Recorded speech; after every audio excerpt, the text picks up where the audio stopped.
उफ, खुदाया किस इम्तिहान में डाल दिया तूने मुझे। ये इंसान तो मेरी सोच से ज्यादा गैर जिम्मेदार और लापरवाह है।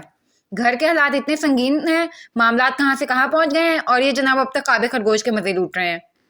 इनाया जो जुलेखा बेगम की हिदायत सुनकर कमरे में इस मकसद से आई थी कि ताबिश के साथ जाकर याकूत को बड़ों के फैसले का लिसान से बताकर हालात की नज़ाकत को हल्के फुल्के अंदाज में समझाएगी। दिन के 12 बजे मोहतरम को हर फिक्र गम से आज़ाद चेहरे पर दुनिया जहां की मासूमियत बकौल अनाया के बेफिक्री के लिए नींद पूरी करता देख सर थाम कर रह गई थी। क्या हुआ या ना? बालकनी से अपने महबूब हस्ती के खूबसूरत चेहरे पर परेशान तासुरात देख यारू साहब सेकंड से भी पहले वहां पहुंचे थे। होना क्या है मिस्टर यारू, आपकी यार की नींद ही पूरी नहीं होती। वो दांत पीस कर कहती तासुब से बेड पर फैलकर महवे ख्वाब शख्स को देखने लगी, जिसकी एक टांग आधा ब्लैंकेट और एक हाथ फर्श को सलामी पेश कर रहा था। माथे पर बाल भी सजदा रेजा आंखों में घुस रहे थे, लेकिन बेखबरी का यह आलम था कि मोहतरम को होश कोई नहीं था। अयाना, मैं हेल्प करूं? यारू ने बड़े खलूस से अपनी खिदमात पेश की। Yes please. वो यारू की पश्त पर हाथ फेरकर ब्लैंकेट को उठाने बेड की तरफ बढ़ी, जबकि यारू साहब इसकी मदद करने के लिए ताबिश के सर पर जाकर विराजमान हुए। अभी वो झुककर ब्लैंकेट उठाने ही लगी थी कि ब्लैंकेट के साथ नीचे गिरा ताबिश का फोन झुंझुना उठा।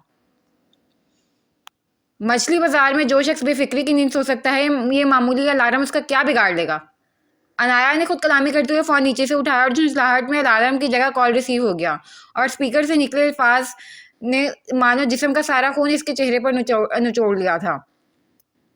भाभी की सहरे रफाकत में इतना खो गया है तू लाले कि अब यारों को गमे हिजर की तवील रातें खैरात कर दी हैं। देखा जालिम, अल्लाह तुझसे इसका अलग हिसाब लेगा।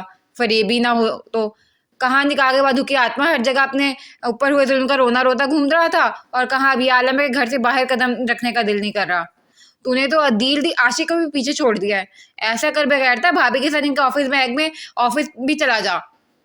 मुकाबिल के बेबाक तर्ज तकल्लुम और अल्फाजों के चुनाव ने मानो इसके दिल की पुरसकून दुनिया यकायक तलातुम बर्पा कर दिया था। कानों में धूल की तरह बज रहे जीरो बम धड़कनों ने ऐसे सुर छेड़ किए, तेज तनफ्फुस सांस का काम सर अंजाम देने लगी। अचानक बदली सूरत हाल पर सरापाए हाथ से गुलाल हुई। बिजनेस वूमेन का बिजनेस माइंड बिल्कुल ब्लैंक हो गया।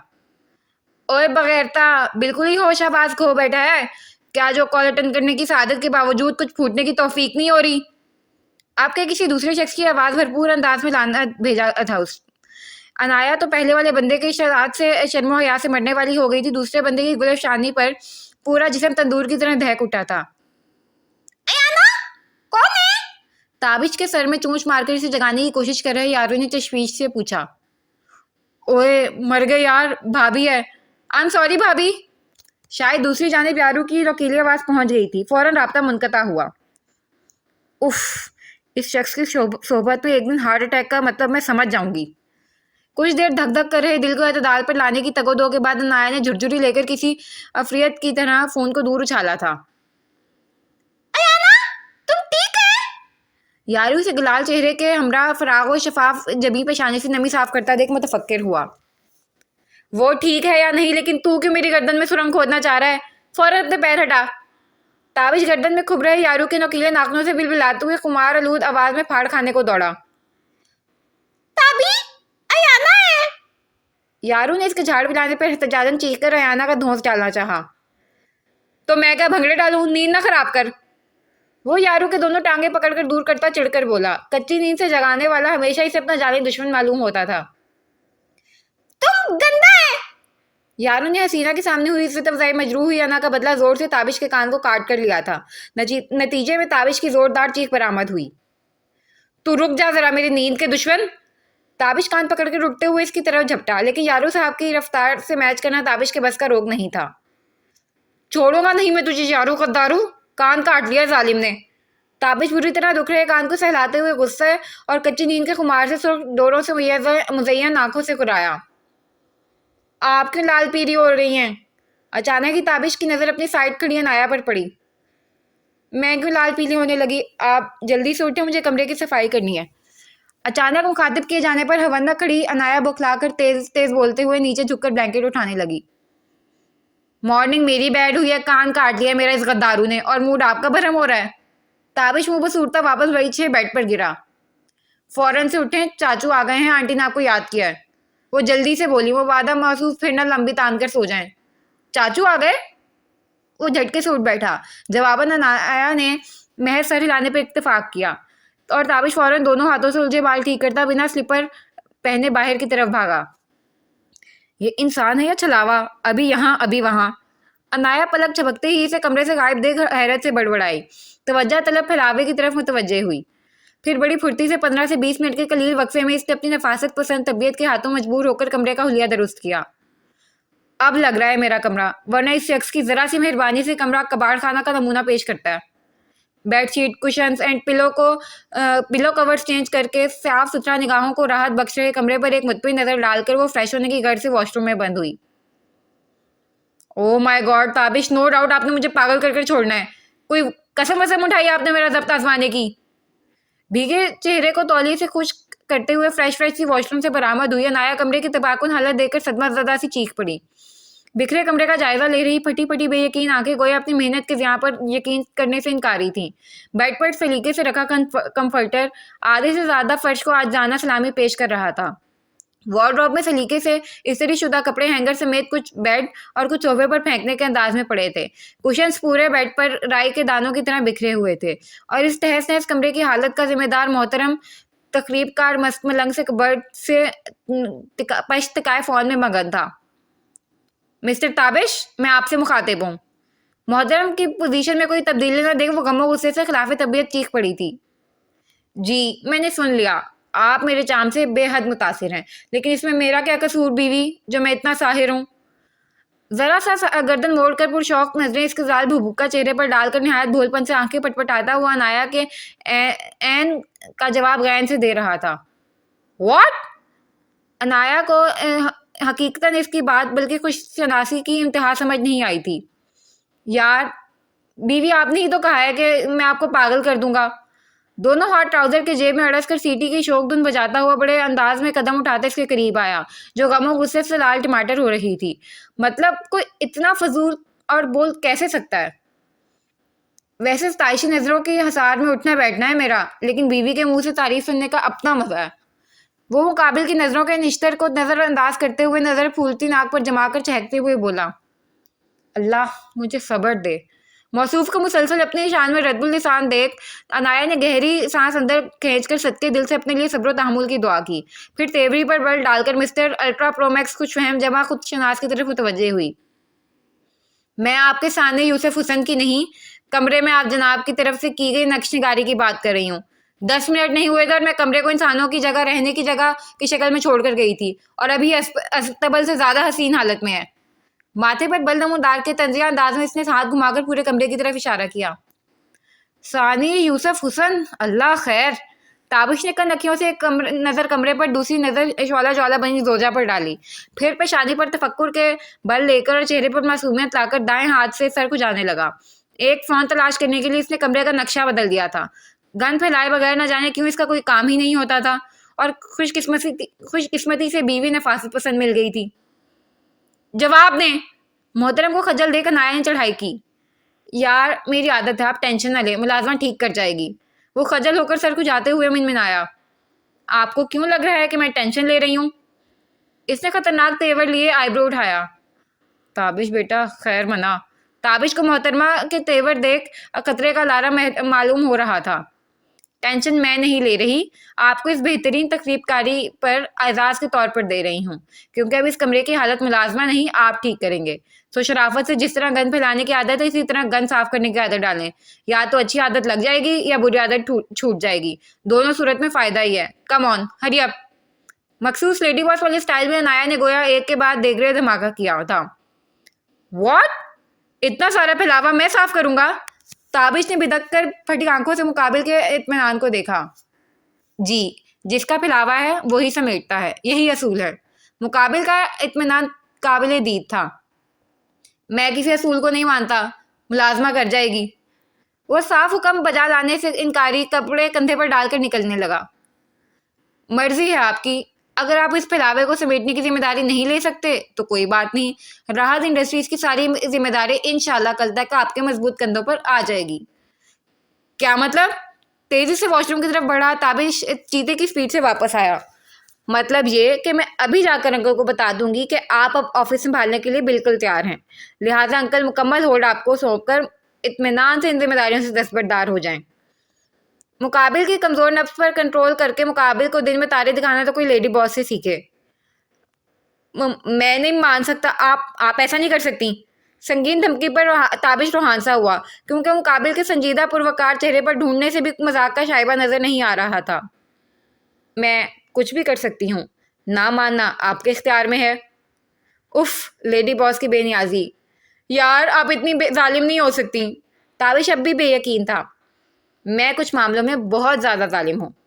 अनाया बड़ी मुश्किल से इसकी शक्ल देखकर उमड़ आए कहका का गला घूंटते हुए बोली, यार बीवी मैंने जानकर नहीं किया, मैं मोबाइल ढूंढ रहा था, इसी चक्कर में थोड़ा सी तरतीब बिगड़ गई है और कपड़े सिलेक्ट करने वार्डरोब में थोड़ा बिगड़ गया।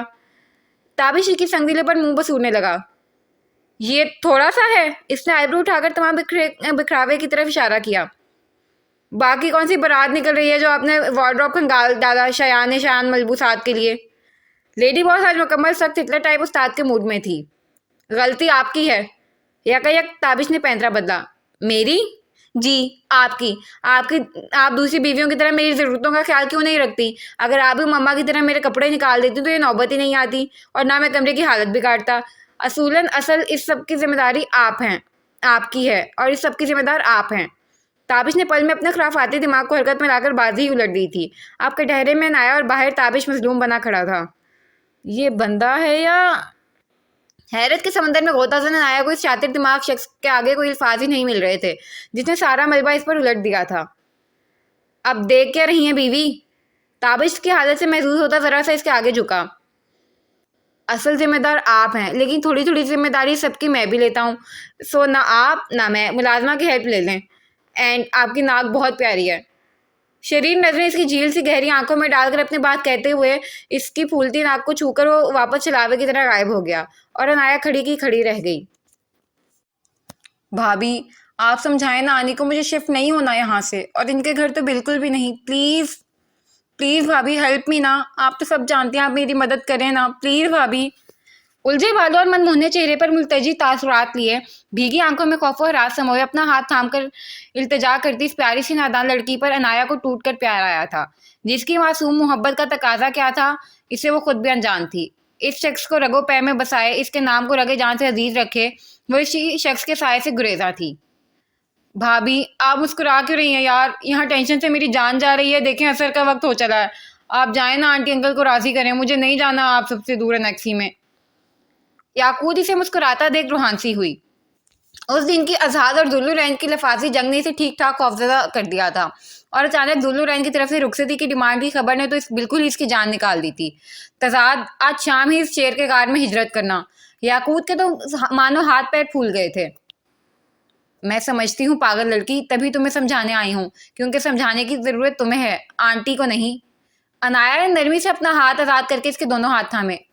भाभी यकायक बेबसी से सुनहरे नैन कटोरों में झलकने को बेताब समंदर में सुनामी उमड़ आया था।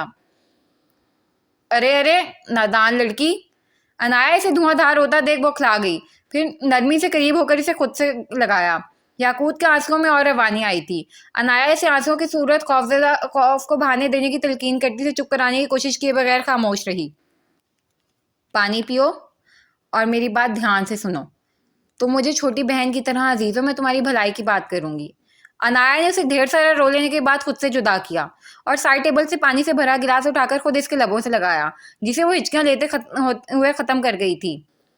याकूत एक दोस्त समझकर सच बताना, क्या तुम्हें जरा सी भी उम्मीद थी चाचू के गुज़श्ता रवैयों को देखते हुए को कभी तुम्हारी तरफ लौटेंगे, या तुम दोनों के दरमियान बरसों से कायम रिश्ते की हकीकत को कबूल करेंगे, या कभी तुम्हें अपनी बीवी अपने शरीके सफ़र की हैसियत से मुतारिफ करवाएंगे?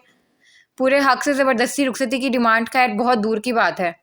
अनाया हौले हौले इसका हाथ हिलाती हुए रसानियत से इसके चेहरे पर नजर गाड़े ठहरे ठहरे लहजे में पूछ रही थी। नहीं। याकूत ने फिलफौर भीगी मुतवरम निगाहें उठाकर नफी में सर हिलाया। जो शख्स इसके साये से भी गुरेजा था, जो इसे देखकर आग बगोला हो जाता था, जिसकी आंखों में इसके लिए सिर्फ नफरत ही नफरत थी, जिसके लहजे में इसके लिए जहर ही जहर था, इसे भला वो ये तवक्को कैसे बांध सकती थी? इसने तो तहज्जुद में उठ उठ कर इस रब्बे बेनियाज से बस इस शख्स के दिल से अपनी नफरत का ग्राफ थोड़ा सा कम हो जाने की दुआ की थी, ख्वाह वो कभी से कबूल ना करे। शाबाश। तो फिर क्या तुम इस रबेकार सार से नाउम्मीद थी, जो गैब से अपने बंदों को इमदाद फराहम करता है, जो वसीले बनाता है, जो दिलों के भेद जानता है, जो अपने बंदों से 70 माहों से ज़्यादा मोहब्बत करता है, जो दिल से निकली दुआ को लबों तक रसाई की मोहलत दिए बगैर कबूलियत का शर्फ बख्शता है। इसे रिलैक्स करने के लिए नाया नहायत धीमे अंदाज में ठहर ठहर कर खूबसूरत लफ्ज अदा कर रही थी, ताकि इसके खौफजदा दिल पर असर करे। नहीं भाभी, नाउज़बिल्ला, मैंने हमेशा उस रब से मांगा है और भलाई की उम्मीद रखी, हमेशा उससे अपने दुख दर्द बांटे। इस मुश्किल कुशा से मैंने अपनी तकलीफ़ों का हल मांगा है।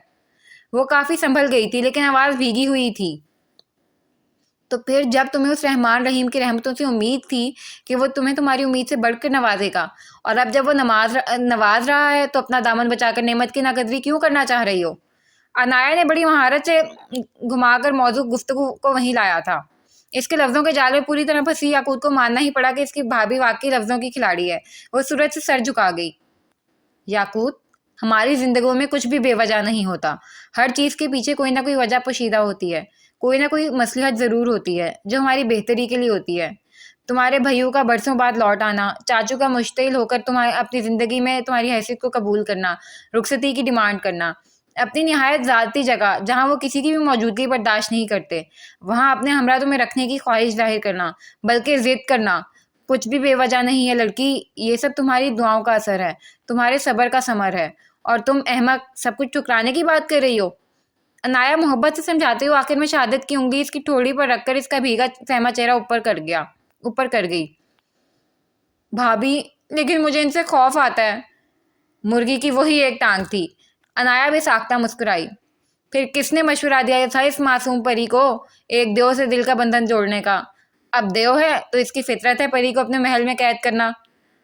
अनाया शरीर हुई। भाभी, याकूत ने रूहानसी होकर शिकवा करना नजर उठाई। अनाया की मुस्कुराहट हनूज गहरी थी। भाभी, आप नहीं जानते वो मुझे कैसे देखते हैं। इसकी मुस्कुराहट गहरी होते देख याकूत रो देने को हुई थी। ऐसी बातें बताते नहीं है नन्ही परी। अनाया शौक अंदाज में मानी खेदी से बोली। तोबा भाभी, मैं तो डर की बात कर रही हूँ। याकूत की जर्द रंगत पल में गुलाबी हुई थी। घनेरी नम खमदार पलकें हया के बोझ से ऐसी झुकी कि अब उठेंगी। मासूमियत से लब कुचलते हुए सफाई पेश करती हुई अनाया को बहुत क्यूट लगी थी। मुज़ाकरात तय पाए या नहीं? एक तो आप खवातीन जहाँ बैठने पूरे मुल्क का नज़्मो ज़ब्त डिस्कस करने बैठ जाती हैं। माअन दरवाज़ा खोलकर ताबिश तकरीर करते हुए अंदर ही आया था। Excuse me. अनाया ने फरमाइशी नज़रों से धप से याकूत के मुकाबले बैठे अपने सरताज को देखा। यार, इस लड़की से कह रहा हूँ। वो फौरन सीधा होकर याकूत की तरफ मुतवज्जे हुआ और ज़रा रोबदार अंदाज में गोया हुआ। क्यों रो रो कर चाहा था उसको बहाने के दर पर हो? कौन सा सात समंदर पारुक से धोकर जा रही हो? 10 कदम पर तो एनेक्सी है, और खौफजदा होने की क्या ज़रूरत है? मेरे चाचू कोई आदमखोर थोड़ी हैं जो तुम्हें कच्चा चबा जाएंगे। हाँ, इनका मिजाज शायद जन्नात की तरह जाहो जलाल वाला है, लेकिन कोई नहीं। तुम ताबिश, आप बाज क्यों नहीं आ जाते? ताबिश की मसनूई संजीदगी पर वापस याकूत के रंग को जर्द पड़ता देख अनाया तंबीही अंदाज में टोक गई। देखे मोहतरमा, हम लड़के वाले हैं, मतलब बाराती, जरा आराम से, ओके? वो रोब से गर्दन में बल डालकर इतराया। अच्छा। और चच्ची साहिबा, आप क्यों बच्चे के अरमान ठंडे करने पर तुली हुई हैं? यार, एक ही चाचू हैं, एक ही चच्ची हैं मेरी। मत ने बद्दुआ मासूम की। ताबिश मस्कीनियत से बोला। आप इतने ही मासूम हैं। अनाया ने तंजिया नजरों से इस मुंह बोले मासूम को देखा। इतने से थोड़ा सा ज्यादा मासूम हूँ, कोई शक? ताबिश इसकी तरफ झुककर बोलने लगा तो अनाया फिलफौर बिदक कर खड़ी हुई। आप जाएं, मुझे याकूत को तैयार करना है। जो हुक्म। वो शराफत से वहां से रवाना हो गया। अपना ख्याल रखना। कईयों इसे बाजुओं के आसार में लेता दीदा हुआ। अनायना की आंखें भी झिलमिलाईं अपने वाहिद रिश्ते से दूरी पर। दुनिया में इस एक हस्ती के अलावा इसका था ही कौन? लेकिन वो अपने बाप का चेहरा देखने के लिए तरसने को तैयार थी, लेकिन इसके झड़ीदार चेहरे पर हमावक्त छाई फिक्र और परेशानी की लकीरें नहीं देख सकती थी। हद करता है अब्बा, मैं बच्ची थोड़ी हूँ। पलक झपक कर आंसुओं को अंदर उतारती हुई अपनी जोन में आई। जज्बात पर काबू पाने के फन में तो इसे महारत हासिल थी। तू मेरी बच्ची ही है, छोटी सी बच्ची जो 7 साल की उम्र में मुझसे खो गई। कईयों दिल बर्दाश्ता हुआ। अनाया झिलमिलाती आंखों को लब कुचल कर सरनिश करती उसका भीगा चेहरा दोनों हाथों से साफ करने लगी। तेरी दुआओं की अकेली वारिस हूँ अब्बा, बेफिक्र रह। तेरी बेटी का बाल भी बरका नहीं हो सकता जब तक वो तेरी दुआओं की आहनी दीवार में है। कईयों का भी जान हाथ थाम कर लबों से लगाती वो मजबूत लहजे में बोली। बाप की जुदाई से दिल जलथन हो रहा था, लेकिन जुदाई ही में बेहतरी छुपी थी। मेरी दुआएं हमेशा तेरे साथ हैं। कईयों ने इसके सर पर लब रखे। फिर सारी परेशानी को इसी मनहूस शहर में लानत भेज कर जा। वहां बस तुझे खुश रहना है, वक्त पर खाना है, वक्त पर दवाई लेनी है और डॉक्टर की हिदायत पर अमल करना है। मैं फ़ोन करती रहूंगी, ज़रा भी लापरवाही काबिल कबूल नहीं होगी। समझ रहा है ना तू? इसने रौब से पूछा। कईयों भीगी आंखों से मुस्कुरा दिया। इसकी जंगजू बेटी का फिक्र करने का अंदाज भी निराला था। अपना ख्याल रखना और छोटे साहब से एहतियात करना। वो नज़र चुराकर नसीहत किए बगैर ना रह सका। अब तेरे छोटे साहब को मुझसे एहतियात की ज़रूरत है अब्बा, सो मेरे साथ साथ उन बेचारी की सलामती की भी दुआ मांग लेना। वो लापरवाही से बोली। बुरी बात अना, अब जैसे भी हैं तेरे शौहर हैं, बदतमीजी मत करना, बाकी जो अल्लाह को मंजूर। सरजनिश करके कयूम ने फिर इसे एक बार गले लगाया था। फिर मुसलसल हो रही अनाउंसमेंट पर देखते ही देखते भारी दिल के हमरा बिना मुड़े सी नम आंखों से ओझल हो गया और वो कितनी ही देर खाली हाथ रह सकती रह गई। कब से रुके आंसुओं को जैसे मौका मिल गया था इसकी उस उदास वीरान आंखों से बह निकलने का। मैं रो क्यों रही हूँ अब्बा? इसी में तेरी बेहतरी है। मैं अपने अब्बा पर आँच नहीं आने दूंगी। इसने खुद को बावर कराते हुए आंसू साफ किए, लेकिन आंसू भी शायद बगावत पर उतर आए थे। वो बेबसी से बह रहे थे और वो ऐसे ही आंसू से झुंझलाकर वैसे ही बाहर आ गई। अब बड़ाई साहब आपके राज की तरफ तवज्जो देते हैं। जहन को नई फिक्र में उलझाकर वो मजबूत कदम उठाती गाड़ी की तरफ बढ़ी। सच्चाई के रास्ते में नहीं साहिबा को ही चलता है तो फिर छाँव की ख्वाहिश नहीं रखना। लिखना तो चिरागों की तरह रोशनी रखना। बेचेहरा कभी हरफे निगारिश में नहीं ना रहना। जो इस चेहरे पर रंगे हया ठहर जाए तो सांस वक्ते समंदर हुआ ठहर जाए। वो मुस्कुराए तो हंस पड़े कई मौसम, वो गुनगुनाए तो बादे सबा ठहर जाए। आखिर आज जुल्लुलैन राहत ने खुद से बरसों पहले किया अहद तोड़ दिया था, इस वजूद को कभी अपना हवाला ना देने का, कभी इसकी असली हैसियत को अपनी ज़िंदगी में ना कबूल करने का, कभी इन फरेबी सुनहरी आंखों को काबिल नफरत वजूद अपने इर्द गिर्द भटकते ना देने का। जो इसने कसम खाई थी आज पाश पाश हो गई थी। इस लड़की को वो खुद लेकर आया था, अपने हवाले से, अपने नाम से, पूरे मान से, पूरे इस्तेहाक से। भाभी भाई की ढेरों दुआओं के साये में, ताबिश की शरारतों में, पिना हिदायतों के हमरा, आरजू अनाया अफनान और तमाम मुलाजमीन की मौजूदगी में, और अब वो अपने असल मकान यानी इसके रूम में पूरे हक से मौजूद थी और वो स्टूडियो में मुंतशिर जहन के साथ कुछ करना चाह रहा था, लेकिन हो कुछ नहीं पा रहा था। ना आज वो संगे तराश कर अपने माहिर हाथों से कोई खूबसूरत मुजस्मा तराश पा रहा था और ना ही अपने शाहकार हाथों से कैनवस पर कोई दिल को छू जाने वाला मंजर उतार पा रहा था। अजीब ही बेचैनी और बेकैली थी। रगों पै में मानो खून के साथ बेचैनी गर्दिश कर रही थी। बर्जों से पत्थर के मुतरादिफ महज खून पंप करने के लिए मख्तस दिल आज अजब एहसासात से दो चार था। वो अपनी कैफियत से खुद झुंझुलाया हुआ था कि मान खामोश फिजा में कांच की चूड़ियों का साज छिड़ा। इसे चौंक कर सर घुमाया। तुम यहाँ क्या कर रही हो? दरवाजे के बीचों बीच सर पूरी तरह सीने में घुसाए खड़ी याकूत को देख इसका अजली सटपन ऊद आया था। मैं वो उफ, मैं से आगे कुछ नहीं आता तुम्हें। जाकर चुपचाप सो जाओ अंदर। इसकी मैं की गर्दान से झुंझलाकर सर धुकमे लहजे में हुक्म सुनाकर सिल्की पालों में हाथ फंसाकर वो रुख मोड़ गया। क्या हुआ? खड़ी क्यों हो? जाओ। इसे हनूस खड़ा देख इसकी आवाज ऊंची हुई। जी। याकूत सहम कर 4 कदम पीछे हुई। जुल्लू ने नागवाड़ी से इसका उछलना देखा। एक तो वो अपनी कैफियत नहीं समझ पा रहा था, दूसरा एनेक्सी में सिर्फ एक ही बेडरूम था जहां अपनी सादगी पसंद तबीयत को मद्देनजर रखकर इसने बस बेड, ड्रेसिंग टेबल और राइटिंग टेबल सेट किया था। सोफा वगैरह जैसी कोई दूसरी शय का वहाँ नामो निशान तक नहीं था। और बचा ये वाहिद कशादा हाल, तो इसने इसे अपना स्टूडियो बना रखा था। मतलब इसके पास कयाम के लिए हॉल के अलावा कोई जगह नहीं थी। वो इसी कश्मकश में उलझा था कि नई मुसीबत की तरह मोहतरमा वारदात हो गई थी। तजाद इसके डरी सहमी हिडनी जैसे अपना अंदाज, फिर गुस्सा तो आना ही था। कुछ कहना चाहती हो? कुछ चाहिए? भाभी की हिदायतों की लंबी लिस्ट को याद करते हुए इसने खुद को कंपोज करके जरा धीमी आवाज में पूछा। जवाबन दरवाजे पर किसी भी वक्त इसके खौफ से दौड़ लगाने को तैयार याकूत ने जरा सा सिर हिलाया। कहना था तभी तो वो भिपरे शेर के पास आई थी, वरना इसे क्या गर्ज थी शेर के कचाड़े वाला बनने आने के लिए। क्या कहना है? जुलूर ने बराह रास्त नजर उठाकर इस सहमी हिरनी को देखा। फिरोजी रंग लाइट पर्पल के नफीस कामदार सूट में, सर पर सजे इसी के हमरंग कटोरे वाले दुपट्टे में इसका खूबसूरत खौफजदा चेहरा, गुलाबी आरिस पर लरस रही लंबी झालर सी कमदार पलकें, सतवा रोने की वजह से सुर्ख छोटी सी नाक, गुलाबी मुश्क सितम बने होंठ, कयामत खेज सा हिराना हुसन ने बस एक पल के लिए इसकी नजरों को टिटका दिया था। दूसरे ही पल वो नजरों का जाविया के साथ रुख मोड़ गया था, लेकिन इसकी एक पल के लिए अपनी नकूच सी उलझी पुरतपिश नजरों ने गोया याकूत की टांगों से जान निकाल दी थी। इसने जी जान से कांप कर नजर उठाई तो वो सिरे से इसकी तरफ मुतवज्जे ही नहीं था। बताओ भी, क्या कहना है? मुझे और भी काम है।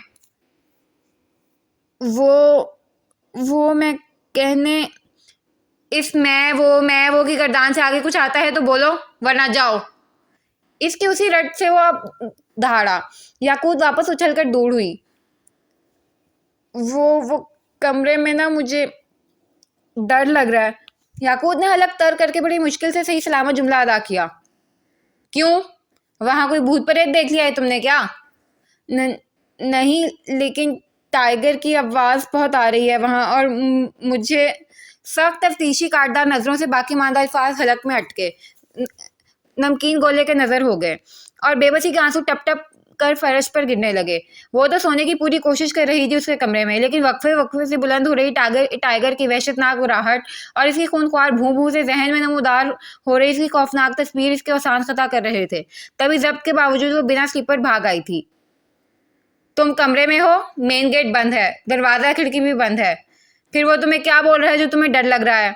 या तुम्हें ये लग रहा है कि वो मजबूत दीवार को फलांग कर अंदर आएगा और तुम्हें चीर फाड़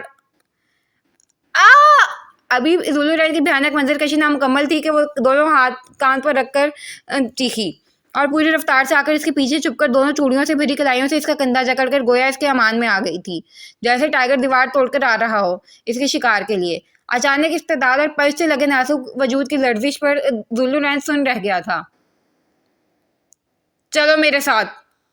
कुछ देर इसी तरह याकूत इसकी पल्स से लगी कांपती रही जब जुल्लू रैन की स्पॉट आवाज गूंजी। जी? याकूत ने अलग होकर ना समझी से आंखें निकाली, बड़ी बड़ी भीगी आंखें जिसके आगे मजबूत से मजबूत दिल इंसान घुटने टेक दे। वो कॉल यूं ही तो मशहूर नहीं हुआ कि औरत की भीगी आंखों से बड़ा एहतियार कोई नहीं। अगर वाकई सोना है तो मेरे साथ कमरे में आओ, वरना ये जगह भी टाइगर की पहुंच से दूर नहीं। वो इसकी आंखों से नजरें चुराता, इसका खौफ दुबाला करता तेजी से वहां से निकला था। उफ! मिसाइल की रफ्तार से टाइगर की पहुंच से दूर जुल्लू रैन की पनाहों में आ रही याकूत बुरी तरह रूम में दाखिल हो रहे जुल्लू रैन की पच से टकराई थी। इस बेचारी डरी हुई बच्ची के दिमाग की चूल्हें तो हिली ही थी, साथ मुसव्विर साहब की झंझलाहट भी दो चंद हो गई थी। आखिर मसला क्या है तुम्हारे साथ लड़की? वो भिपर कर मुड़ा। टक्कर मारने का इतना ही शौक है तो किसी पहाड़ को जाकर मारो ना, एक ही बार में, कोई खातिर का नतीजा तो सामने आ जाएगा। वो पलटकर दोनों हाथों में सर जकड़े खड़ी याकूत पर गरजा। आप किसी पहाड़ से कम थोड़ी हैं। चोट शायद कुछ ज्यादा ही दिमाग पर लग गई थी जो याकूत के मुंह से कराह के साथ बेसाख्ता जुमला फिसला। व्हाट? भरपूर तंजिया जुमले मसूल होने पर जुल्लू रैन को अपनी समाज पर 100% छुपा हुआ, वही याकूत के अपनी बेसाख्ता जुमले पर जान निकली। सॉरी, मैं ऐसा नहीं कर। Shut up! सख्त चिढ़ा मुझे तुम्हारे से लफ्जों को चकनाचूर कर देने की आदत से। वो वापस इसे मैं वो के चक्कर में पड़ा देख बुरी तरह दहाड़ा। याकूत फौरन इसकी गरज पर सीधी खड़ी हुई। अब अगर वाकई सोना चाहती हो चुपचाप जाकर बेड पर सो जाओ, वरना मेरी बला से सारी रात यहाँ खड़ी टाइगर का इंतजार करती रहो। वो एक सख्त नजर इस पर डालकर वापस इसके नन्हे मुन्ने से दिल की धड़कन को साकित करता अंदर दाखिल हो गया था। इसीलिए मैंने भाभी से कहा था मुझे यहाँ नहीं आना। सुनहरे समंदर में फौरन अमर डाया सैलाब जोरों शोर से आरिस को भिगोने लगा। कुछ कहा तुमने? राइडिंग टेबल की कुर्सी खींच रही जुल्लू रैन ने जरा सा गर्दन घुमाई। जवाबन याकूत ने जोरों शोर से गर्दन को नफी में हिलाया। जुबान का इस्तेमाल करके मज़ीद लफ्जों को चकनाचूर करने के हक में वो नहीं थी। तो फिर वहां क्या कर रही हो? जाओ, जाकर सो जाओ। खुश लहजे में हुक्म सुनाकर वो टेबल पर तरतीब से में रखी बुक उठाकर एक कुर्सी पर विराजमान हो गया। याकूत मरता क्या ना करता कि मुस्ताक मरे मरे कदम उठाती आकर बेड पर आहिस्तगी से दराज हुई और तसल्ली के लिए कंफर्टर थोड़ी तक खींचकर तेज तूफानी रात में माँ के परों में पना चाह रहे नन्हे चूजे की तरह अंदर दुबक कर कबूतर की तरह आंखें मीचे सोने की तगोदो करने लगी थी। जो भी था जुल्लू रैन की यहाँ मौजूदगी इसके खौफ में खतीर कमी का बायस बन रही थी। लेकिन कब तक? टाइगर साहब ने तो जैसे कसम उठा ली थी कि आज वह नेक्सी साइड ही पहरादारी करेंगे। नहायत करीब से मुसलसल बुलंद हो रही टाइगर की खौफनाक कराहट और वहशतनाक भू भू लरज से जिस्म के साथ कुरानी आयत का वेट करती याकूत को बार बार उछलने पर मजबूर कर रहे थे। ताहम चीख का गला वो अंदर बैठे बबर शेख के खौफ से बड़ी मुश्किल से घोंट रही थी। जुल्लू रैन खुद भी वक्फे वक्फे से बुलंद हो रही टाइगर की आवाज को वाज़े कमरे की फिजा में सुनकर हैरान था। ये रोज का मामूल था टाइगर का या आज ही वो इसके साइड ज्यादा था? वो तय नहीं कर पा रहा था क्योंकि रोजाना वो चंद घंटे की मसनूई नींद के लिए जब कमरे में आता तो 2 नींद की गोली निकल कर चंद घंटों के लिए दुनिया माफिया से बेगाना हो जाता। वो सर झटक कर किताब की तरफ मुतवज्जे हुआ। मसला क्या है लड़की, क्यों स्प्रिंग लगे खिलौने की तरह उछल रही हो? वो किताब जोर से टेबल पर पटक कर इसकी जानिब मुड़ा। भाभी की मिन्नतों हिदायतों की रविश में इसने खुद को सख्ती से सरजनिश किया था कि वो गुस्से से गुरेज करेगा, लेकिन इस लड़की की हरकतें हर सरजनिश को नाकामयाब कर रही थी।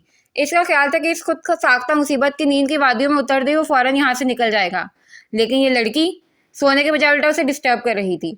इसकी यहाँ मौजूदगी काफी नहीं थी इसके असाब को चटकाने के लिए, कजा इसका बार बार उछलकर खामोश कमरे में सरसराहट पैदा करना।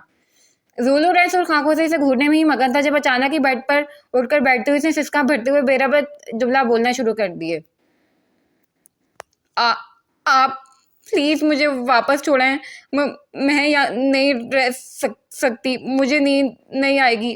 आप ऐसा करें, भाभी को कॉल कर दें, वो आकर मुझे ले जाएंगी। इन्हें टाइगर से खौफ भी नहीं आता और अभी अभी ज़्यादा रात भी नहीं हुई, वो देर तक रात तक अपने ऑफिस का काम करती हैं। उन्होंने मुझसे प्रॉमिस किया था अगर मुझे आपसे डर लगा तो वो मुझे ले जाएंगी आकर।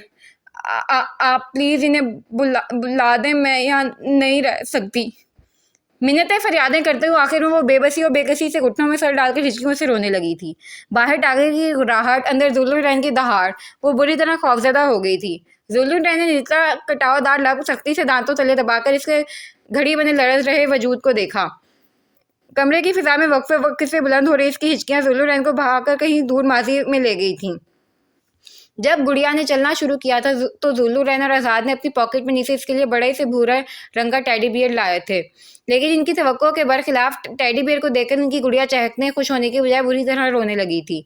और तब गुड़िया को महज हंसाने के लिए दोनों दोस्तों ने मिलकर इस टेडी बियर के चीथड़े उड़ा दिए थे और आज फिर वो गुड़िया किसी चीज़ से खौफजदा होकर कांप रही थी। वो बाहर जाकर टाइगर के चीथड़े तो नहीं उड़ा सकता था, लेकिन जुल्लू रैन का बरसों पहले बेहिसी की दीवारों में कैद हो चुका दिल यकायक इसके आंसुओं से गुदाज होकर पूरी तरह बगावत पर उतर आया था। वो खामोशी से हाथ से बैंड निकालकर कंधे पर इसके एहसास की तरह मुंतशिर बालों को समेटकर भारी कदम उठाता बेड के करीब आया और एक नज़र इसके लरसते वजूद पर डालकर बड़ी मुश्किल से एहसास को कंट्रोल करता बेड के खाली किनारे पर आहिस्तगी से बैठ गया। इतनी रात गए, घर में किसी को भी फ़ोन करना मुनासिब नहीं होगा, सब परेशान हो जाएंगे और टाइगर हमारी हिफाजत के लिए है, वो हमें नुकसान नहीं पहुंचाएगा। मैं इधर हूँ, तुम आराम से सो जाओ। जज्बा हमदर्दी गालिब आ गई थी या दिल के निहा खानों में दफन किसी और जज्बे ने मगलूब कर दिया था। वो खिलाफ तबीयत नरम मुतफक्किर लहजे में मुखातिब था। याकूत ने चौंक कर गिरिया और जारी से सुर्ख चेहरा उठाकर भीगी मुतवर्रम आंखों में बेयकीनी समोई से देखा। जुल्लू रैन ने सूरत से आंखें चुराई। ये टाइगर के रोज का मामूल है, चौंका रहा था उसकी तरह। नक्सी की दीवारें साउंड प्रूफ नहीं है, इसलिए ज़्यादा आवाज़ आ रही है। फिक्र नहीं करो, यहाँ नहीं आएगा। आ भी गया तो मैं इसका मालिक हूँ, हमें कुछ नहीं कह सकता। वो दोबारा छोटे बच्चे को पिचकारने के अंदाज में बोला ताकि वो खौफ के असार से मुकम्मल आज़ाद हो जाए। जवाबन बहरे हैरत में गोताजन याकूत फटी फटी निगाहों से 21वीं सदी के मुआवजे को देख रही थी। मुआवजा ही तो था। जुल्लू रैन राहत याकूत बड़ाई से अपनाई तो मुलायमत से मुखातिब था। रिलैक्स। दफातन दोबारा बुलंद हुई टाइगर की आवाज़ पर याकूत बिदक कर फिलफौर 2 हाथ की दूरी पर बैठे जुल्लू रैन का बाजू थाम गई थी। कहा ना, शांत हो जाओ, कुछ नहीं कहता वो तुम्हें। अपने पसीना कसरती बाजू पर नरम गरम लम्ब से सर्द जज्बातों के समंदर में अजब ही तुगयानी बरपा हुई थी, लेकिन वो वाकई मजबूत आसाब का मालिक था। लहजे से कुछ अया होने दे बगैर से शांत करने लगा। याकूत हौले से इस बात पर सर हिलाती खौफ पर गालिब आई तहफ़्फ़ुज़ के एहसास के तहत आंख मूंद गई। इस वक्त इसे बब्बर शेर की कुर्बत का कोई एहसास नहीं हुआ था। वो बस तहफ़्फ़ुज़ के एहसास को दिल से लगाए गहरी नींद सोना चाहती थी। इतने दिन की शब ख्वाबी का खुमार था जो चंद मिनटों में वो वाक़ई नींद उस पर गालिब आ गई थी। लेकिन हनूज़ वक़्फ़े-वक़्फ़े से हिचकियाँ बुलंद हो रही थीं। ये मैंने उस फरीबी के साथ दुश्मनी की है या अपने साथ? रात के दूसरे पहर अपने बाजू से चिमटे में हुए ख्वाब नाजुक महकते वजूद के एहसास से जो अंदर की दुनिया तहो बाला हुई थी, ज़ुल्लुरैन सोच कर रह गया। एक कमज़ोर सी कोशिश भी नहीं की अपने बाजू को आज़ाद कराने की, लेकिन बेसूद। वो पूरी कुव्वत से इसका बाजू जकड़े हुए थी। सख्ती करने की सूरत में इसकी नींद खुलने का खदशा था और अब वो कोई रोना-धोना नहीं बर्दाश्त करना चाहता था। इसलिए बेबसी से बिना एक नज़र इसके बेखबर वजूद पर डाले दूसरे हाथ का इस्तेमाल करके साइड ड्रॉअर से नींद की 2 गोली निकालकर एक घूंट पानी के साथ गटक गया। बैठे-बैठे ही बेड क्राउन से टेक लगाकर आंखें मूंद गया। गुज़श्ता हफ्ते से मुसलसल ज़हनी इंतशार और शब-ओ-ख्वाबी का शिकार था। जल्द ही गनूदगी तारी हो गई थी। लोगों ने हुनर अपना दिखाया भी बहुत है, जा के उसे मैंने मनाया भी बहुत है। सच पूछो तो प्यारा भी बहुत लगता है वो दिल को। वो शख्स है कि दिल जिसने दुखाया भी बहुत है। Black trouser, camel colour half sleeve T shirt में मलबूस तराज कामत, कसरती बाजू, मर्दाना दिलकश नकूश और सुनहरी सर्द आंखों का मालिक। कान में ब्लूटूथ सेट किए, पसीने में तितर बितर अपनी साथ में वो शहंशाह शख्स दौड़ता हुआ गेट से अंदर दाखिल हुआ था। अपनी रफ्तार में तब्दील लाए बगैर वो अपनी आलीशान में इमारत में दाखिल होने का इरादा रखता था। लेकिन जैसे ही सुनहरी गैर इरादी नजरें साइड बंगलों की नक्शी की इमारत पर उठी, उसके कदम जकड़ गए। लब भींचकर सर्द मगर बेबस नजरों से उस सफ़ेद इमारत को देखने लगा, जहां उसकी जान से अजीज बहन इसके जिगरे यार के संग कल शाम रुखसत होकर गई थी। और वो कितना बदनसीब भाई था, वो जो अपनी माँ-जाई को रुखसत करने की अजीम सादत से महरूम रह गया था। इसकी सुनहरी आंखों में खून उतरने लगा। माअन अकब से नहायत ही समात को चुपती हुई आवाज़ टकराई। इसने सूरज से गर्दन मोड़कर आवाज़ की सिमत नज़र घुमाई और गेट से रट स्कूटर लिए नायना को दाखिल होता देख इसके तने असाब खुद ब खुद ढीले पड़े। पूरे का पूरा इस जानिब घूमकर सीने पर दोनों बाजू बांधते हुए इस मलका को देखने लगा, जो बड़े बेनियाज अंदाज में ब्लैक जीन्स पर मर्दाना स्पोर्ट शूज़ और मर्दाना जीन्स की जैकेट चढ़ाए घुंघराले बालों की ऊंची पोनी डाले, चेहरे पर अज़दी नखुव्वत ज़्यादा तासुरात लिए अपनी सल्तनत में यूं आम से अंदाज में दाखिल हुई थी, जैसे गोया रोज़ का आना जाना हो। ना आंखों में सताइश थी, ना चेहरे पर घबराहट। आम से तासुरात थे। देखने वाला कोई नहीं कह सकता था कि मोहतरमा कल इस घर के मालिक के निकाह में आई थी, या आज वो अपने ससुराल अपनी डोली खुद लेकर आ रही थी। कौन दुल्हन अपनी रुखसती खुद से बाबा आदम के ज़माने के स्कूटर पर लेकर आती है? आज़ाद ने 7 बजे का ऐलान कर रही रिस्ट वॉच पर नज़र डालकर तासुब से स्कूटर लिए अपनी तरफ बढ़ रही एक रोज़ा मनकूहा को देखकर बेसाख्ता खुद कलामी की, जो बेखौफो खतर बड़े धड़ल्ले से घुसी चली आ रही थी, जैसे ही आज़ाद बड़ाइच का महली मोहतरमा का मोहल्ला हो। अव्वल तो मैं तुम्हारी दुल्हन नहीं, दुश्मन हूँ। दोम, मेरा निकाह, मेरी रुखसती, मेरा स्कूटर, मेरी मर्जी। मैं चाहे अकेली स्कूटर पर विदा होकर आऊँ या ट्रेन भरकर बारातियों के साथ आऊँ, तुम्हें क्या तकलीफ है? इससे चंद कदम की दूरी होने के बावजूद नायना मैडम न सिर्फ इसका बेसाख्ता जुमला सुन चुकी थी, बल्कि नखुव्वत से नाक चढ़ाकर जवाब भी दे मारा था। तुमसे कितना बड़ा हूँ मैं? तुम्हें जेब देता ही हूँ मुझसे तू तड़ाक से बात करना? आज़ाद ने फिलफौर लहजा स्पॉट करके पूछा। यही कोई 6-7 साल? पेशाने पर तफक्कुर की लकीरें नमूदार करके जवाब मौसूल हुआ। लेकिन दुनिया का असूल तुम नहीं जानते, जो बोया जाए वही काटा जाता है। आखिर तक इसका लहजा भी हर एहसास से मुबर्रा और स्पॉट था। हाँ, लेकिन दुनिया का एक और असूल है, इज्जत दो तो इज्जत लो। सो आइंदा बार से तुम से इस लहजे में बात नहीं करोगी। मुकाबिल की सरजनिश पर वो दिलकशी से मुस्कुराई, तंजिया मुस्कुराहट। गलत साहब, वो दौर और था जब इज्जत देकर इज्जत ली जाती थी। आपके दौर में दौलत की फरावानी ही इज्जत का ज़ामिन है। लोग इज्जत तो नाम कमाकर सुरखरू नहीं होते, बल्कि जायज़ नाजायज़ तरीके से दौलत कमाकर मोतबर और मोहतरम हो जाते हैं। इससे तंस भरी मुस्कुराहट के हमरा बड़े कटेले अंदाज में जवाब दिया और मौजूदा ज़माने में इज्जत का मफहूम समझाया था, जिससे एक पल के लिए आज़ाद लाजवाब हो गया था। यह लड़की उसकी सोच से ज़्यादा ज़हीन और ज़माने से मुख्तलिफ थी। जितनी ज़मीन के ऊपर नज़र आती थी, इससे दुगना ज़मीन के नीचे मालूम होती थी। बेशक मुँह फट, किसी हद तक बदतमीज़ी, गुस्ताखाना लबो लहजे की मालिक थी, लेकिन थी बहुत पुरस्रार। एक पुरस्रार किरदार जिसे वो खोजना चाह रहा था। ना इश्क का दाम था, ना मोहब्बत का दिल, को गुदगुदाता नरम गरम एहसास। लेकिन फिर भी कल रात से वो लाशऊर में इसकी आमद का मुंतज़िर था। इसे इस लड़की की खूबसूरती नहीं, खुद एतमादी से सरोकार था। इसके तीखे नकूश नहीं, इसका सबसे जुदा अंदाज तवज्जो अपनी जानिब मबजूल कराता था। शायद इसीलिए हमेशा से इस दबंग लड़की पर इसकी खास नज़र थी। 7 समंदर पार होकर भी ये इसकी नज़रों से ओझल नहीं थी। अब ऐसे टुकर टुकर क्या देख रहे हो? इसने हैंडल दूसरे हाथ से थाम कर चुटकी बजाई। तुम्हारी इन सुनहरी घूरती आंखों से या तो अकल से पैदा लड़कियां मरूब हो सकती हैं, या कमजोर दिल तुम्हारे मातहत डर सकते हैं। मुझ पर ये बेअसर हैं। वो कंधे अचकाती तफाकुर से बोली। अंदर आ जाओ। आज़ाद सुबह सुबह इतनी मगजमारी को मुश्किल से हजम करता सिर्फ सांस खींचकर रहायशी हिस्से की जानिब बढ़ा। तुम ना भी कहते तो मैं अंदर ही जाती। यहाँ तुम्हारे वसी गार्डन में बैठकर पताशे तो बेचने से रही। जवाबी कार्रवाई किए बगैर तो जासूस को चैन नहीं था। जवाब नहीं दोगे तो तुम्हारी शान नहीं घट जाएगी। आज़ाद खतरनाक तेवर लिए मुड़ा। ये दुनिया है साहब, यहाँ पलटकर मुंह तोड़ जवाब ना दो तो लोग आपको जीने नहीं देते। यहाँ खुलकर जीना है तो ईंट का जवाब पत्थर से दो और शान से जियो। मैंने अपनी 24 साल ज़िंदगी से यही सीखा है, और जब से सीखा इस सबक को फिर भूली नहीं हूँ। शायद तभी आज आपके मद्दे मुकाबिल खड़ी हूँ। वो बेखौफी से इसकी आंखों में देख तमस्कुर से कहती से आगे बढ़ गई थी। इसकी पूरी इसरार आंखों में अपनी तरह बिखरी शख्सियत की किरचियां देख कई लम्हे आज़ाद वहीं खड़ा का खड़ा रह गया। फिर सर झटक कर तेज कदमों अंदर दाखिल हुआ। वो इसे हॉल ही में मिल गई थी। टॉवल मुलाजिम को पकड़ाकर वो कशादा डाइनिंग हॉल की तरफ बढ़ गया था। आ जाओ तुम भी, ब्रेकफास्ट रेडी होने तक जूस पी लो। आज़ाद इसे दोनों पॉकेट में हाथ अड़कर सरसरी अंदाज में घर का जायजा लेता देख बोला। अमीरों के चौंचले मेरी समझ में नहीं आते। होते दो हैं और घर और सामान 2000 लोगों के हिसाब से रखते हैं।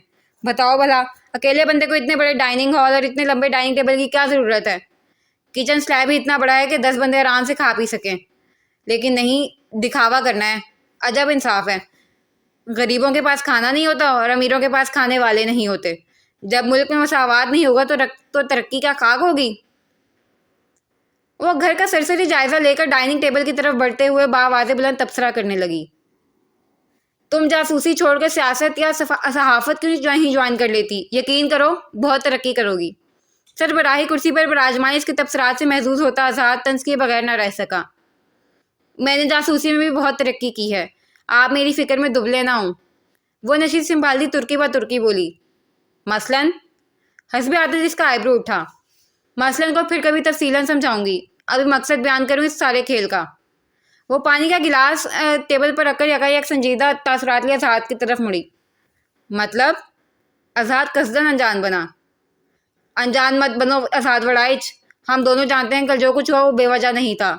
इसके पीछे तुम्हारा बहुत बड़ा मकसद है कुछ, क्योंकि तुम अमीरों की फितरत से खूब वाकिफ़ हूँ मैं। बिना वजह तो अपने बाप तक को सलाम नहीं करते तुम लोग। फिर इतना बड़ा कदम बेवजह तो नहीं होगा। मेरे पास तो मेरी वजह है, मेरे अब्बा की सलामती की ज़मानत। तुम अपनी वजह बताओ। वो तनफ्फुर से कहती हुई गुर्राई। जवाबन जूस के घूंट भरते हुए आज़ाद ने लापरवाही से कंधे अचकाए। इसे उम्मीद थी आतिश विशा ज़रूर आकर इसके सर पर फटेगी। कोई बेवकूफ़ तो थी नहीं, शातिर चालाक और काबिल नजरें रखने वाली जासूस थी। कहाँ जा रहे हो? इसे नशिश छोड़कर उठता देख वो भिपर कर खड़ी हुई। कल से वो एक ही नहज पर सोच सोच कर हलकान हो रही थी। तभी रात के बजाय अब इसे टोक बात करने आई थी। ठीक 8:30 बजे मेरी एक बहुत ही इंपॉर्टेंट मीटिंग है। 7 बज गए हैं, शॉवर लेकर मुझे वहाँ पहुँचना है। वो अपना आधा कदम किया, जूस का गिलास लेकर इसके करीब आया, जो खा जाने वाली नज़रों से इसे सालम निगलने के दर पर थी। मैं भी यही हूँ, तुम भी यही हो। माशाल्लाह से जासूस हो। तुम्हारी उकाबी खोजती नज़रों से कुछ मख्फी नहीं। ये नज़रें तो वो भी खोज लेती हैं जो इंसान खुद से भी छुपा कर रखता है। अपने बल पर मेरा मकसद जानकर मामले की तह तक पहुँच जाओ। Best of luck. वो इसकी शोला लपकाती आंखों में झांककर तमस्कुर से बोला। अनायना ने मुट्ठियां भींची। वैसे ये मेरा झूठा जूस रखकर जा रहा हूँ मैं, चाहो तो पी लेना। सुना है झूठा खाने से मोहब्बत बढ़ती है। वो इसे जब्त के कड़े मरहले से गुजरता देख रही सही कसर अपनी गिलास समाकर पूरी करता आगे बढ़ा। पीछे तवक्को के मुताबिक छनाक की आवाज़ गूंजी। कब तक भागोगे वड़ाइच? अनायना नाम है मेरा, बच नहीं सकोगे मुझसे। कांच के टुकड़ों पर तनफ्फुर भरी नज़र डालकर सीढ़ियों की तरफ नज़र उठाती, जहाँ से वो इसे आग लगाकर मसरूर सा जीने तय करता अपने कमरे में गायब हुआ था। सुबह जुल्लू रैन की आंख गर्दन में खिंचाव की वजह से उठ रहे दर्द की टीसों से खुली थी। इसने मूंदी मूंदी आंखों से दाएं हाथ को गर्दन तक ले जाना चाहा, लेकिन दायां हाथ पहले ही सुन्न हो रहा था। शदीद दर्द और हैरत के आलम में इसने पट से आंखें खोलकर दाएं जानिब देखा तो रही से ही नींद भी हिरन हुई। तारीफ तेरी क्या करूँ ए मॉम की गुड़िया, इतना कहूँगा जैसी भी हो वल्लाह कमाल हो। सुनहरी आवारा लटों को बेबाकी से नरम गुलाबी रुखसार को चूमने की खुली इजाजत देकर वो परी पेकर घुनेरी कमदार पलकों को सुनहरी आंखों में रक्स कर रही पुरसकून नींद की पहरेदारी पर तैनात छोड़कर इसकी कसरती बाजू को अपना ज़ाती तकिया समझकर दोनों हाथों से जकड़े चेहरे पर दुनिया जहान की मासूमियत सजाए महवे ख्वाब थी। रात तो इसने इस फूल से नाजुक महकते वजूद से 2 नींद की गोलियों की मदद से बड़ी आसानी से छुटकारा पा लिया था, लेकिन सुबह ही सुबह ख्वाबीदा हुसन ने उसके मजबूत दिल मुसव्विर साहब को 14 के 14 तबक रोशन कर दिए थे। वो बेखुदी के आलमी से देखता चला गया। माँ नजरें इसके नीम व गुलाबी लबों पर ठहरी तो इसके नाबी लब बेसाख्ता मुस्कुराए। इतनी बड़ी हो गई हो, मुंह बंद करके सोना नहीं आया। सरगोशी में खुद कलामी करते हुए उसने बड़ी एहतियात से दूसरी शहादत की उंगली से इसके लब बंद किए। दफातन यकूत कसमसाई और झनाके से तलमाती व सूं टूटा। उफ! जुल्लू रहे ने तेजी से हाथ खींचकर वही हाथ चेहरे पर फेरा। चंद लम्हे कबल तक मुस्कुरा रहे नकुश वापस पाट हुए थे और खूबसूरत जज्बात से चमक रही आंखें बेतासुर। लड़की, सुबह हो गई है, उठो जल्दी से।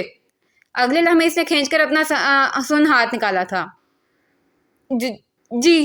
याकूत अचानक इफ्तार पर हड़बड़ाकर उठ बैठी थी। सुबह हो गई है मोहतरमा, 8 बज रहे हैं। हाथ को झटकने के साथ गर्दन को इधर उधर हरकत देते हुए आंखों से घड़ी की तरफ इशारा किया। 8 बज गए हैं, लेकिन मैं इतनी देर तक तो नहीं सोती। याकूत ने ध्यानी में रूहानी आवाज में बुलंद खुद कलामी की। टाइगर ने रात लोरी सुनाकर सुलाया था ना आपको, शायद उसी का असर है। एक तो इस लड़की को रोने धोने का बहाना चाहिए होता है।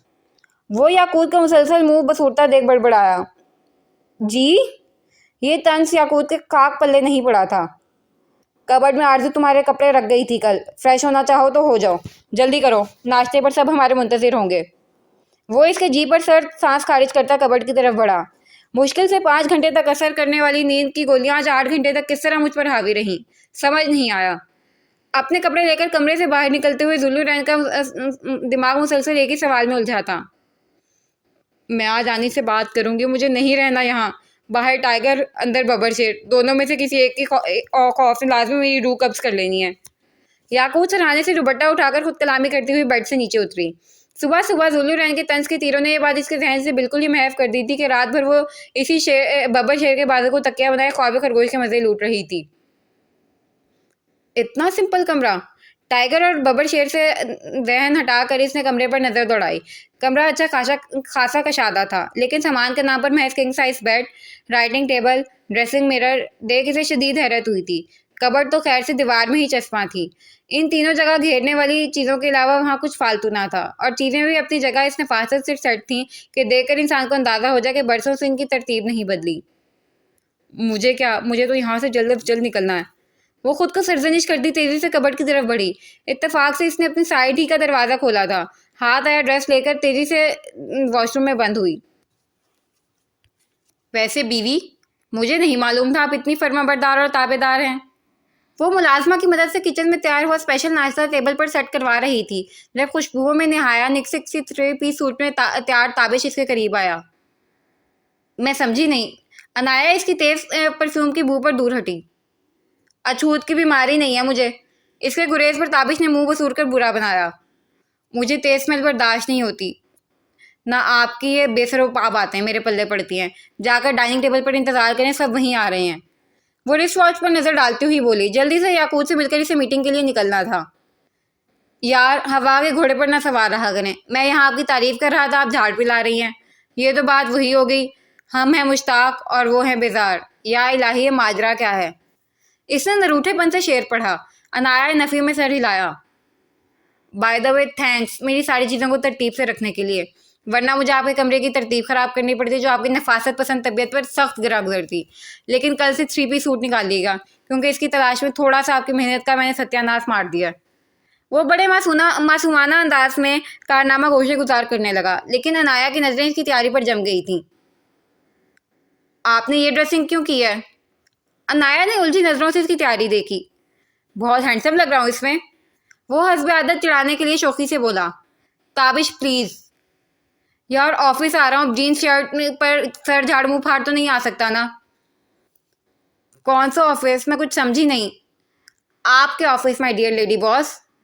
इसने शिद्दत से दुआ की थी कि वो जो समझ रही है वैसा ना हो, लेकिन ताबिश के जवाब पर इसके हाथ से गिलास छूटते छूटते बचा। संभल कर यार। ताबिश ने तेजी से इसका हाथ थामा। लेकिन क्यों? इसकी फंसी फंसी सी आवाज़ निकली। अब जब इनके दरमियान रिश्ते की नोयत बदल गई, वो कतई नहीं चाहती थी कि वहाँ से ताबिश का गुजर भी हो, कजा के ऑफिस में आकर इसके मातहत काम करना। क्यों से क्या मुराद? मेरे अब्बा हजूर ने तो आपको ड्यूटी दी थी इनके सबूत को राह रास्त पर लाने की। ताबिश ने कंधे अचकाकर याद दहानी कराई। आप अब वहाँ काम नहीं कर सकते, किसी भी कीमत पर नहीं। अनाया कतियत से बोली। Don't tell me lady boss, आप तो मुझे जॉब से निकाल दिया है। आप मेरे साथ ऐसा नहीं कर सकती। मैं अब शादीशुदा हूँ, एक अदद बीवी है मेरी, इसकी जिम्मेदारियाँ हैं। यूँ जॉब से निकाल देंगी तो मैं बेरोज़गार हो जाऊँगा, फिर वो मुझ बेरोज़गार से रूठ कर मेके चली जाएगी, फिर मैं। शट अप मिस्टर ताबिश, आप नहीं कर सकते मतलब नहीं कर सकते। ताबिश की फजूल की ओवर एक्टिंग पर अनाया दबी दबी आवाज़ में चीखी। इसका चेहरा सुर्ख हो गया था।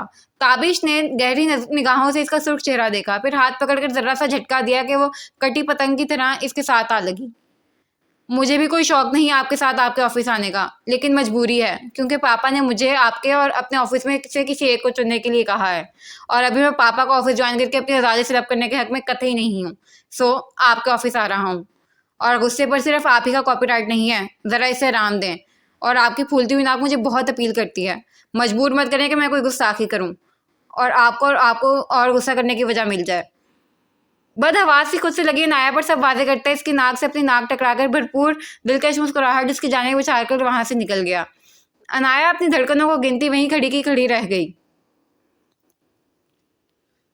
तुम जानबूझकर रोज लेट करती हो ना दीजू की बहन। नशीब संभाल कर अफनान ने दिलदारों के साथ मगजमारी कर रही आरजू के कान में गुराया। गलत फहमी का कोई इलाज नहीं भाभी के भाई, लेकिन आंखों का इलाज मुमकिन है। कभी फुर्सत से आई साइड चेक करा देना, ताकि तुम्हें नजर आए कि मैं वक्त बर्बाद नहीं कर रही, सही जगह सर्व कर रही हूँ, दिलदारों को बोलना सिखा रही हूँ। वो दिलदारों की पश्त सहलाती मुँह टेढ़ा मेढ़ा करके बोली। बिल्कुल, अब भला दिलदारों को बोलने सिखाने से अहम काम और क्या हो सकता है। दिलदारू साहिबा ने तो लाल किले पर स्पीच देनी है ना जाकर। अफनान दांत चाकर बोला। इससे भी ज्यादा अहम काम कुछ करना है दिलदारों को। कोई तकलीफ है तुम्हें? आरजू ने आंखें मटकाई गोए मेरी बला से, जबकि दिलदारू साहिबा ने खामोश नजरें बारी बारी इन दोनों पर डाली। सोनी आए, अपिया आए, सोनी आए, अपिया आए। मान फिजा में यारू साहब का बुलंद तराना गूंजा। सब दरवाजे की तरफ मुतवज्जे हुए। सबके इस तरफ मुतवज्जे होने पर याकूत और जुल्लू रैन ठीक ठाक खजालत का शिकार हुए। यार आप लोग क्यों आ गए? हम खुद नाश्ता लेकर व नफ्से नफीस वहाँ हाजिर होने वाले थे। मैंने पहले ही कहा था कल मैं आपकी तरफ का बराती था, आज याकूत का भाई हूँ। उठकर जुल्लू रैन के साथ लगते हुए ताबिश ने मुंह बसूरा। बिल्कुल, मैंने भी यही सोचा था। सारा मजा खराब कर दिया आप दोनों ने। मेरे सारे अरमान ठंडे हो गए। आरजू ने भी मुंह बनाया। अफतान ड्रामा क्वीन को देखकर रह गया। अरमान क्यों ठंडे हो गए भाई? एक बार हालात ठीक हो जाएं, फिर पूरे रस्मों रिवाज के साथ शादी होगी, और साथ ताबिश अनाया का वलीमा भी। जुलेखा बेगम मोहब्बत से बोली। ताबिश ने गर्दन घुमाकर पीछे देखा, जहां वो मुस्कुराकर याकूत से मिल रही थी। अच्छा ये बताएं जरा, 24 घंटे से भी कम के दूल्हा साहब कैसा महसूस कर रहे हैं? आई मीन कैफियत क्या है दिल की? पुरकैफ बाहर आई है या खिज़ां इख्तिताम पर है, या फिर बसंत ने डेरा डालकर भंगड़े का इंतजाम किया है? कहीं ऐसा तो नहीं है इस को बयान करने के लिए लफ्जों के बहरान का सामना कर रहे हैं? जुल्लुरैन के बाजू में अपना बाजू डालकर वो राजदारी से पैदर पे तोल कर मुमकिन कैफियत की रविश में यूं सवाल दाग रहा था, गोया रात से इसे अपना हाल दिल बयान करने के लिए जुल्लुरैन के पेट में मरोड़ उठ रहे हों। अपनी बेवक्त मस्करी से बात आ जो बरखोरदार। जवाबन तभी सुनहरी हरफों के हमरा सख्त घूरी भी बड़े वसूख से मौसूल हुई। अपने मौसम का आप इस तरह खैर मकदम करते हैं मुसफ़िर साहब? जानकर मायूसी हुई। ताबिश ने आंखें सुकेड़ी। जवाबन जुल्लुरैन ने भी आंखें छोटी करके अपने मुंह बोले मोहसिन को देखा। इस हकीकत को कतई फरामोश नहीं कीजिएगा, ये मेरी ही लगाई हुई हल्दी का कमाल है जो आप भी आज माशाल्लाह से शादीशुदा कहलाए जा रहे हैं, वरना सारी ज़िंदगी आपने निकाहशुदा होने के बावजूद खालिस कवारा ही रहना था, क्योंकि आपके जाहो जलाल से आपको शाही जन्नत तस्वुर करती वो परी आपके हाथ तो ना। आऊ। पूरे जोरों शोर से नहायत संजीदगी के साथ जुल्लुरैन को अपने एहसानात हिफ्स करवाते ताबिश की जुबान फिसली। पसली की हड्डी पर लगी कोहनी की जरब से कराह के साथ रुकी थी। क्या था ये? ताबिश ने पेट पर हाथ रखकर दर्द भरी नजरें उठाईं। मेरा खैर मकदम करने का अंदाज, मुकाबिल का इत्मीनान काबिल दीद था। और आइंदा अगर इस किस्म की बकवास की ना तो मैं अपने मोहसिन के शादीशुदा होने का लिहाज कतई नहीं करूँगा, क्योंकि वो खुद इस चीज़ का लिहाज नहीं करते। वो आंखों में मसनूई तड़प लिए खुद को घूर रहे ताबिश की टाई की नॉट टाइट करता आगे बढ़ गया। हैं यार, बीवी तक तो मेरे काबू आती नहीं तो क्या खाक लिहाज करूंगा शादी का। चुनकर अब्बा ने हिटलर बहू लाई है जिसकी नाक नहीं, नाक बहुत प्यारी है। बड़बड़ा रहे ताबिश के दिल ने सरगोशी की तो लबों पर अनछुई मुस्कुराहट खेल गई। ताबिश, अब तुम वहीं खड़े रहोगे या नाश्ता भी करोगे? अनाया को मीटिंग अटेंड करने ऑफिस पहुंचना है। राहत साहब इसे हनूस खुद से हम कलाम देख तासुब से बोले, इनका बरखोरदार जिम्मेदार वक्त का पाबंद हो जाए तो वक्त करिश्मा कहलाएगा। इनकी मीटिंग से मेरा क्या ताल्लुक पापा? वो मुंह वसूरता अपनी जगह बैठा। तुम्हारा नहीं तो क्या मालिक काका का ताल्लुक है बरखोरदार? ये जाएगी कैसे ऑफिस? बेटे के भोलपन पर राहत साहब को रज के इश्तियाल आया। जुलेखा बेगम ने भी इनके बाजू पर दबाव डालकर बहू की मौजूदगी का एहसास न दिलाया होता तो शायद वो और मुश्तिल हो जाते। मालिक काका का नहीं पापा, ड्राइवर का ताल्लुक है। ये ड्राइवर के साथ जाती है। ताबिश की इत्तलाई मासूमियत को तो 21,000 तोपों की सलामी। तुम राहत साहब का तनफुस तेज हुआ बेटे की परवाही पर। अंकल, मेरा हो गया है, मैं चलती हूँ, मीटिंग के लिए लेट हो जाऊंगी। राहत साहब के कुछ कहने से पहले ही वो कलाई में बंधी घड़ी पर नजर डालती अजलत में खड़ी हुई। ठीक है बेटा, आप ताबिश के साथ जाएंगी। चलो ताबिश, जल्दी करो। वो अनाया पर शफीक नजर डालकर सरजनीशी अंदाज में ताबिश से गोया हुए। कबल इसके अनाया तरदीद करती ताबिश बोल उठा, मेरे साथ क्यों? ड्राइवर है ना? तुम्हारे रहते हुए ड्राइवर के साथ क्यों जाएगी? राहत साहब ने मुश्किल से गुस्से का घूंट भरकर पूछा। क्या मतलब? मैं इनका ड्राइवर हूँ? बेटा, इसमें ड्राइवर वाली क्या बात है? शौहर हो, दोनों एक ही जगह जा रहे हो तो फिर ड्राइवर के झंझट में क्यों पड़ना? राहत साहब का जब्त खत्म होता देख जुलेखा बेगम तहम्मुल से बोली। इस दौरान अनाया खामोशी रही थी। और मेरे प्यारे प्यारे भाई, शौहर इस दुनिया की वो मखलूक है जो वक्त ज़रूरत कई खिदमात अंजाम देता है। शोफर, बटलर, क्लीनर, मासी एंड तुम चुप करो दादी अम्मा। ताबिश ने फिलफौर के सर पर चबत रसीद की थी। आंटी, ऐसा कोई मसला नहीं है, मैं खुद भी बहुत छोटी उम्र से ड्राइव करने की आदी हूँ। वो तो जब से हाई शुगर की वजह से मेरा छोटा सा एक्सीडेंट हुआ था तब से बाबा की जिद की वजह से ड्राइवर साथ रखती हूँ। अनाया हाथ में बंदी घड़ी पर नजर डालकर बेध्यानी में बोल गई।